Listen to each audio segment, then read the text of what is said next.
this tutorial, you will learn how to use BeautifulSoup for web scraping Craigslist. So let's assume we want to scrape the titles of jobs available in Boston from Craigslist. In this video, we will work on one page only. We will simply search the website and get the URL https://boston.craigslist.org/search/SOF.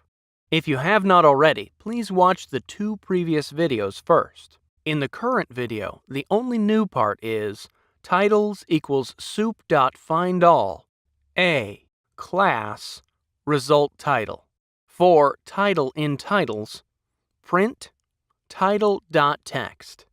Now it will find all A tags whose class name is result title.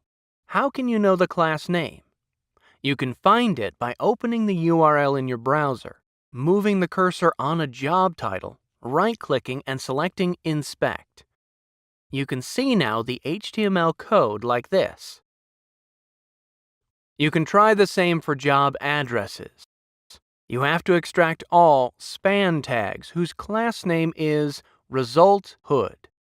With this code, addresses equals soup.findAll, span, class, result hood. For address in addresses, print address.text.